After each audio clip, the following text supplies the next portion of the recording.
ஆதவன் தொலைக்காட்சி நேயர்களுக்கு இனிமையான வணக்கம். இன்று 2016 ஆண்டு ஆகஸ்ட் மாதம் 15ஆம் திகதி திங்கட்கிழமை. முதலில் இன்றைய வீரகேசரி பத்திரிகையை பார்க்கலாம். வடக்கு கிழக்கில் பாரிய போராட்டம், தமிழ் மக்கள் பேரவை அரசியல் கட்சிகள் கூட்டாக அறிவிப்பு, விரைவில் அரசியல் தீர்வு அவசியம், காணிகளை மீள் வழங்க வேண்டும், திட்டமிட்ட குடியேற்றத்தை நிறுத்துங்கள், அரசியல் கைதிகளை விடுவியுங்கள் என்பதாக அந்த செய்தி பிரதான தலைப்பு செய்தியாக பிரசுரிக்கப்பட்டுள்ளது. தமிழ் மக்களது பிரச்சனைகள் நீண்ட காலமாக தீர்க்கப்படாதுள்ள நிலையில் அவர்களது அனைத்து பிரச்சனைகளுக்கும் உடனடியாக தீர்வை வழங்க வலியுறுத்தியும் கடந்த காலத்தில் காணப்பட்ட ஆட்சியை போன்றே தற்போதைய அரசாங்கம் செயற்படுவதை கண்டித்தும் வடக்கு கிழக்கு மாகாணங்களில் பாரிய மக்கள் பேரணி ஒன்றை செப்டம்பர் மாதம் நடத்துவதற்கு தீர்மானித்துள்ளதாக தமிழ் மக்கள் பேரவை மற்றும் அரசியல் கட்சிகள் கூட்டாக தெரிவித்துள்ளன என்பதாக அந்த செய்தி வெளியாகியுள்ளது. வீரகேசரியின் ஆசிரியர் தலையங்கம், தமிழ் மக்களின் சந்தேகங்களை போக்க வேண்டியது அவசியம் என்கின்ற தலைப்பில் வெளியாகியுள்ளது. உடனடி பிரச்சனைகள் தீர்க்கப்படாமையினாலும் வடக்கு கிழக்கு நிலைமைகளில் மாற்றமின்மையினாலும் தமிழ் மக்கள் மத்தியில் சந்தேகம் நிலவி வருகிறது என்று தமிழ் தேசிய கூட்டமைப்பின் தலைவரும் எதிர்க்கட்சி தலைவருமான ரா சம்பந்தன் தெரிவித்திருக்கின்றார். இலங்கைக்கு விஜயம் செய்திருந்த நோர்வேயின் பிரதமர் ஹெர்னா சோல்பர்க் கடந்த வெள்ளிக்கிழமை ஜனாதிபதி மைத்ரிபால சிறிசேன, பிரதமர் ரணில் விக்ரமசிங்க, எதிர்க்கட்சி தலைவர் ரா சம்பந்தன் ஆகியோரை சந்தித்து பேசியிருந்தார். முதலில் பிரதமர் ரணில் விக்ரமசிங்கவை சந்தித்த ஹெர்னா சோல்பர்க் பின்னர் ஜனாதிபதி மைத்ரிபால சிறிசேனவுடன் பேச்சுக்களை நடத்தியிருந்தார். இதனையடுத்து எதிர்க்கட்சி தலைவருடனான சந்திப்பு இடம்பெற்றிருந்தது. இந்த சந்திப்பில் புதிய அரசியலமைப்பு, தேசிய அரசாங்கத்தின் செயற்பாடுகள் மற்றும் வடக்கு கிழக்கு நிலைமைகள் தொடர்பாகவும் நோர்வே அரசாங்கம் தமிழ் மக்கள் சார்ந்து முன்னெடுக்க உள்ள விடயங்கள் குறித்தும் நீண்ட நேரம் ஆராயப்பட்டது. இதன் போதே தமிழ் மக்களுக்கு ஏற்பட்டுள்ள சந்தேகம் குறித்து சுட்டிக்காட்டிய எதிர்க்கட்சி தலைவர் தமிழ் மக்களின் உடனடி பிரச்சனைகளான மீள்குடியேற்றம், படையினர் வசமுள்ள பொதுமக்களின் காணி விடுவிப்பு உள்ளிட்ட முக்கிய விடயங்களில் அரசாங்கத்தின் செயற்பாடுகள் இன்னமும் துரிதமாக இடம்பெற வேண்டும், இதற்கான அழுத்தங்களை நோர்வே வழங்க வேண்டும் என்று எடுத்து கூறியிருக்கின்றார் என்பதாக அதனை வலியுறுத்தி இன்றைய ஆசிரியர் தலையங்கம் பிரசுரிக்கப்பட்டுள்ளது. அடுத்ததாக வீரகேசரியின் மலையக பக்கத்தில் வெளியாகிய செய்தியாக, புலிகளின் தலைவர் பிரபாகரனின் உருவம் பொறித்த டி-ஷர்ட் என்பதாக அந்த செய்தி வெளியாகியுள்ளது. யுத்தத்தின் போது கொல்லப்பட்ட விடுதலை புலி தலைவர் வேலுப்பிள்ளை பிரபாகரனின் உருவம் பொறித்த டி-ஷர்ட் ஒன்று கண்டி வர்த்தக நிலையம் ஒன்றில் கண்டுபிடிக்கப்பட்டதை அடுத்து கண்டி போலீசார் விசாரணைகளை மேற்கொண்டு வருகின்றனர். கண்டி நகரில் டொரிங்டன் என்ற இடத்தில் அமைந்துள்ள வர்த்தக தொகுதிகளில் உடுத்துணி வகைகள் விற்பனை நிலையத்திலேயே இந்த டி-ஷர்ட் கண்டுபிடிக்கப்பட்டுள்ளது என்பதாக அந்த செய்தி பிரசுரிக்கப்பட்டுள்ளது. அடுத்ததாக தினக்குரல் பத்திரிகையை பார்க்கலாம். காணாமல் போனோர் அலுவலகம் ராணுவத்தை இலக்கு வைத்தது அல்ல, ஜனாதிபதி சிறிசேன தெரிவிப்பு என்பதாக அந்த செய்தி பிரதான தலைப்பு செய்தியாக பிரசுரிக்கப்பட்டுள்ளது. காணாமல் போனோர் தொடர்பான அலுவலகம் ராணுவத்தை இலக்கு வைத்தது அல்ல எனவும், பாதுகாப்பு படையினருக்கு அந்த அலுவலகம் துரோகம் இழைக்கும் என கூறுவோரை சந்தித்து எமது நிலைப்பாட்டை எடுத்துரைக்க நான் தயாராக இருக்கிறேன் என்று கூற விரும்புகிறேன் என்றும் ஜனாதிபதி மைத்ரிபால தெரிவித்துள்ளார் என்பதாக அந்த செய்தி பிரசுரிக்கப்பட்டுள்ளது. மற்றொரு செய்தியாக, அனைத்து தமிழின படுகொலைக்கும் சர்வதேச விசாரணையே தேவை, கஜேந்திரகுமார் பொன்னம்பலம் என்பதாக அந்த செய்தி இன்றைய கட்டமிடப்பட்ட செய்தியாக பிரசுரிக்கப்பட்டுள்ளது.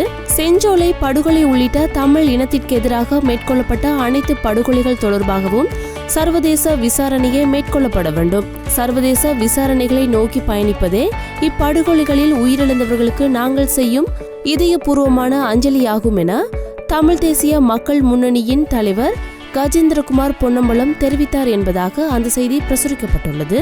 தினக்குரலின் ஆசிரியர் தலையங்கம், வடக்கு சுருங்குகிறது என்கின்ற தலைப்பில் வெளியாகியுள்ளது. நாட்டின் பொருளாதார வளர்ச்சிக்கு வெளிநாடுகளில் தொழில் புரியும் இலங்கையர்கள் அனுப்பி வரும் பணம் முக்கியமான பங்களிப்பை செலுத்தி வருகின்றது. ஏற்றுமதி வருமானத்தினால் கிடைக்கும் நிதியின் 2/3 தொகை புலம்பெயர்ந்த தொழிலாளர்களின் உழைக்கும் பணத்தின் மூலம் கிடைப்பதை புள்ளி விவரங்கள் வெளிப்படுத்துகின்றன. இதனாலேயே வெளிநாட்டு வேலைவாய்ப்புக்கான புலம்பெயர்வு இலங்கைக்கு முக்கியமானதொன்றாக நீண்ட காலமாக இருந்து வருகின்றது. புலம்பெயர்ந்த இலங்கையர் சமூகத்தில் இலங்கை தமிழர்களின் எண்ணிக்கை பாரியதாகும். அவர்கள் 1983 ஏற்பட்ட இன கலவரத்தை தொடர்ந்து இந்தியாவுக்கும் ஐரோப்பிய நாடுகளுக்கும் புலம்பெயர்ந்தனர். அத்துடன் தொடர்ந்து 26 வருட காலம் நீடித்த யுத்தத்தினால் பெருந்தொகையினர் நாட்டை விட்டு வெளியேறினர் என்பதாக அதனை வலியுறுத்தி இன்றைய ஆசிரியர் தலையங்கம் பிரசுரிக்கப்பட்டுள்ளது. அடுத்ததாக சுடரொளி பத்திரிகையை பார்க்கலாம். காணாமல் போனோர் பணியகம் குறித்து மகாநாயக தேரர்களிடம் முறைப்பாடு. இறுதி அஸ்திரத்தை கையில் எடுக்கிறது மஹிந்த அணி. மைத்திரியின் நியமனத்தை நிறுத்துமாறு கோரிக்கை என்பதாக அந்த செய்தி பிரதான தலைப்பு செய்தியாக பிரசுரிக்கப்பட்டுள்ளது. காணாமல் போனோர் பணியகம் அமைவதை தடுக்கும் இறுதிக்கட்ட முயற்சியில் மஹிந்த அணி தீவிரமாக இறங்கியுள்ளது. இதற்கமைய மேற்படி பணியகம் தொடர்பில் மகாநாயக்க தேரர்களிடம் விரைவில் முறைப்பாடு செய்யப்பட உள்ளது. அஸ்கிரிய, மல்வத்த உட்பட உயர்மட்ட பௌத்த பீடங்களின் மகாநாயக்க தேரர்களை சந்தித்து இது பற்றி எடுத்துரைக்கப்படும். ஏனைய மத தலைவர்களையும் சந்திக்க திட்டமிடப்பட்டுள்ளது என்று உதயகம்மாம்பில எம்பி தெரிவித்துள்ளார் என்பதாக அந்த செய்தி பிரசுரிக்கப்பட்டுள்ளது. மற்றொரு செய்தியாக இணைந்த வடகிழக்கில் சமஷ்டியே தீர்வு, அனைத்துலக விசாரணையும் அவசியம், தமிழரசு கட்சியின் மத்திய குழுவில் தீர்மானம் நிறைவேற்றம், குமாரபுரம் படுகொலை வழக்கு தீர்ப்புக்கு எதிராக மேன்முறையீடு செய்யவும் முடிவு என்பதாக அந்த செய்தி பிரசுரிக்கப்பட்டுள்ளது. சுடரொளியின் ஆசிரியர் தலையங்கம் ஆரா பெருந்துயர் என்கின்ற தலைப்பில் வெளியாகியுள்ளது. தமிழ் தேச வரலாறு சுமந்து நிற்கின்ற ஆரா பெருந்துயர்களில் ஒன்று செஞ்சோலை படுகொலை. எவராலும் ஆற்றுப்படுத்த முடியாத காயம் அது. நினைக்கின்ற கணங்களில் எல்லாம் கண்களை குளமாக்குகின்ற, இதயத்தை சுருட்டுகிற வழி அது. 10 ஆண்டுகளுக்கு முன்னர் முல்லைத்தீவு பரந்தன் வீதியிலுள்ள வள்ளிப்புணத்தில் இடம்பெற்ற இந்த படுகொலையில் 61 பாடசாலை மாணவிகள் இலங்கை விமானப்படையின் குண்டுவீச்சில் உயிர் பறிக்கப்பட்டனர். முல்லைத்தீவு மாவட்டம் வள்ளிப்புணத்தில் செஞ்சோலை சிறுமிகள் இல்லத்தின் வளாகம் காலை 7 மணியளவில் கண்மூடித்தனமான வான் தாக்குதல்களுக்கு இலக்காக்கியது. பேரினவாத அரச படைகளில் 4 அதிவேக யுத்த விமானங்கள் விலேச்சத்தனமாக வீசிய 16 குண்டுகளும் 61 பாடசாலை மாணவிகளின் உயிர்களை பறித்தன.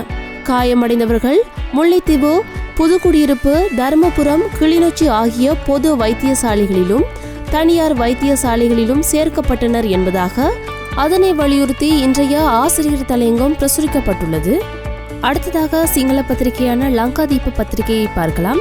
சுகாதார அமைச்சுக்கு மற்றொரு பணிப்பாளர் அவசியம் இல்லை என தெரிவித்த சுகாதார சேவைகள் பணிப்பாளர் பாலித்த மஹிபால உள்ளிட்ட அமைச்சின் 14 உறுப்பினர்கள் ஜனாதிபதி மைத்திரிபால சிறிசேனவுக்கு கடிதம் ஒன்றை அனுப்பியுள்ளனர் என்பதாக அந்த செய்தி பிரசுரிக்கப்பட்டுள்ளது. அடுத்ததாக ஆங்கில பத்திரிகையான டெய்லி மிரர் பத்திரிகையை பார்க்கலாம். முதலீடு செய்வதற்கான நட்பு ரீதியான சூழல் தற்பொழுது இலங்கையில் உருவாக்கப்பட்டுள்ளதாக அமெரிக்காவின் பொருளாதார மற்றும் வர்த்தக உதவி செயலாளர் சார்ல்ஸ் எச் ரெவ்கிங் தெரிவித்துள்ளார் என்பதாக அந்த செய்தி பிரசுரிக்கப்பட்டுள்ளது. அடுத்ததாக வீரகேசரியின் இந்திய செய்திகள் பக்கத்தில் வெளியாகிய செய்தியாக இருமுறை தேசிய விருதுகளை வென்ற இளம் கவிஞர் நா. முத்துக்குமார் காலமானார் என்பதாக அந்த செய்தி பிரசுரிக்கப்பட்டுள்ளது.